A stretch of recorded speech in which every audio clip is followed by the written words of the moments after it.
السلام عليكم ورحمة الله وبركاته. عاملين ايه حبايبنا؟ يلا بقى تيجوا تفطروا معايا جبنة و ولقيت شاي بلبن. انتوا عارفين فطار ام حماد، بس عايزه اقول لكم على حاجه. ام كنزي عماله تتريق عليا في حته الجبنه دي. طب انا لما بقوم من النوم عشان اشرب الشاي، انا ما بحبش الاكل كتير يا جماعه. طب انا اعمل ايه؟ انا ما بحبش الاكل كتير، اي حاجه صغننه بتكفيني. هي بقى عماله تتريق عليا، خليكم شاهدين عليها. يلا بس الاول نقول ايه: اللهم صل وسلم على سيدنا محمد وآل سيدنا محمد وصحبه وسلم. ما تنسوش يا حبايبي تصلوا عليه. البت كنزي الجميلة عايزة تسلم عليكم.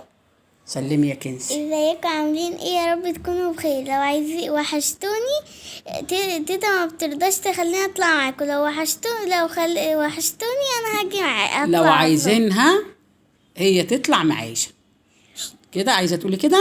طيب ماشي، يلا سلمتي عليهم؟ ماشي.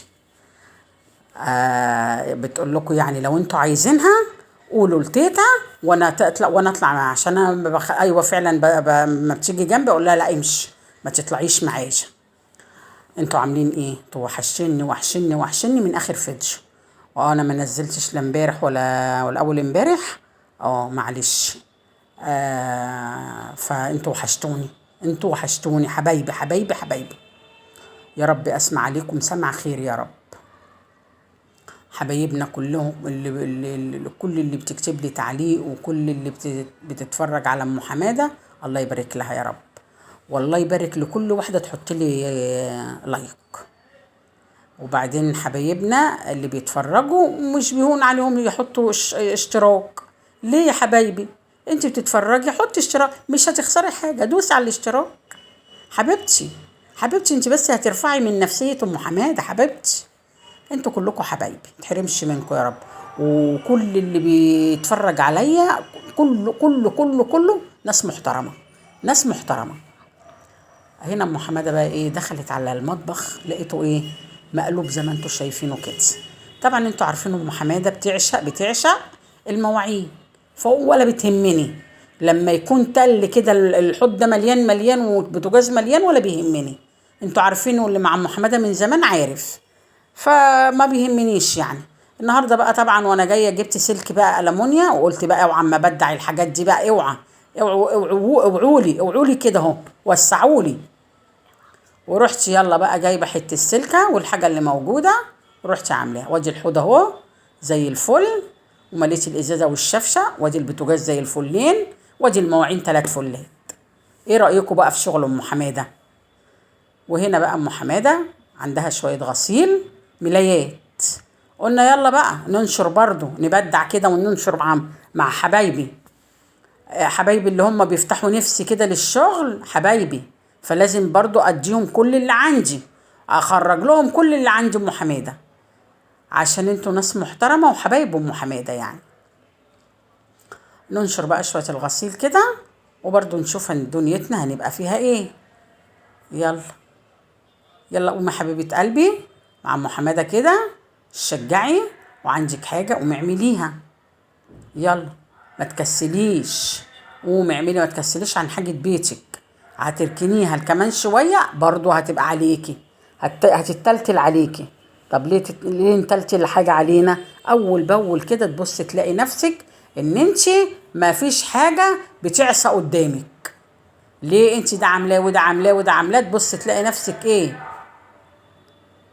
زي العسل كده، وحاجتك زي العسل.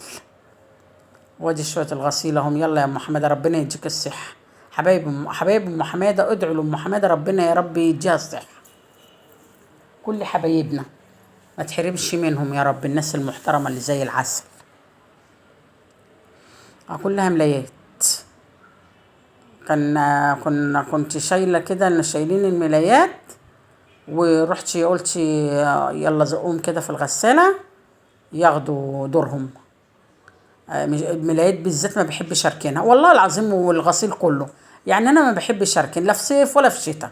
يعني في الصيف دي كان عندي غساله صغيره، اروح مثلا جرها وحطي اريال وحطي ميه واروح جره شويه الغسيل، خلاص ما فيش ساعه الزمن على طول. وفي الشتاء زي ما انتوا عارفين يلا بزق كده، واروح مطلعهم انشرهم. اهو ربنا يا رب يدينا الصحة ونعمل كل حاجة. فلنة البت كندا المعسلة المسكرة، يا رب يرزق كل مشتاق، يا رب رب يرزق كل مشتاق، ويخلي لكل عين رجاها، ويخلي لكم ولادكم يا رب، ويخلي لنا ولادنا بحق جاه النبي يا رب. خلصت يا ام حماده؟ يا ام حماده واقفه بتعمل ايه؟ بتنشر. بتنشر الحتت الصغننه بقى بتاعت العيال دي. يعني بتاخد مني شويه وبتضايقني، بس لازم انشرها برضو. يعني انا لازم انشرها حتى لو بتضايقني، لازم انشرها عشان خاطر مفيش حاجه تبقى مبلوله وتترك المبلول. اهي محمد خلصت. وهو نفتح الباب الشباك شويه. تعالوا بقى نخش نشوف ام حماده هتعمل صينيه بسبوسه زي العسل زي حبايبي. حطيت هنا كوبايه ونص سكر وكوبايه ونص ميه، وهتعلق عليهم. اول حاجه هتعلق عليهم هنا بقى ايه؟ بصوا انا عملت البسبوسه دي بكل الطرق، دي اللي نجحت معايا. يعني انا عملتها بكل الطرق، بس دي الطريقه دي نجحت معايا. كوبايه ميه، كوبايه سمنه، كوبايه سكر، ونص كيلو بسبوسه. بصي عشوائي، بس هتطلع صينيه بسبوسه زي العسل. عشوائي كده هتطلع زي العسل. بس هقول لك برضو، انت لو مش عايزه تعملي بطريقه ام حماده، برضو كوبايه السمنه، كوبايه السكر، وكوبايه الميه اضربيهم في الخلاط، وروحي رميهم على سميتي البسبوسه وبس ما تقلبيش فيها كتير. بس انا شربتها كلها منها اهي وخلاص. ما تحاوليش تقلبي فيها كتير عشان خاطر بصي ام حماده خلاص. كنت انا دهنه الصينيه دي اهو، ومولعه الفرن، وروحي زقها في الفرن. هتطلع معاكي احلى احلى احلى بسبوس. ما احنا لازم بقى ناكلهم حاجه حلوه. احنا بنعملش بقى حاجات حلوه، فلازم ناكلهم برضو حاجه حلوه. اهو بس دقي دقتين كده بس خلاص. تسلم ايديك يا ام حماده. وادي اهو طلعت اهو احلى صينيه بسبوسه. بس خلاص. ونجاح البسبوسه تعرفيها ان لما تشرب العسل بتاعها ده، بس لازم تغطيها شويه. انا عامه غطيتها، بصوا غطيتها شويه اهي، شربت اهي. يقول لك من نجاح البسبوسه لازم تشرب العسل بتاعها. بس خلاص احلى بسبوسه لاحلى حبايبي، وانا بهديها لكل كل حبايبي، بهديها له الصينيه اللي بزيك اهو. تسلم ايديك يا ام حماده. يلا بألف هنا وشفا للي شاف وللي كل. بألف هنا والشفا. مع ألف سلامة حبايب قلبي.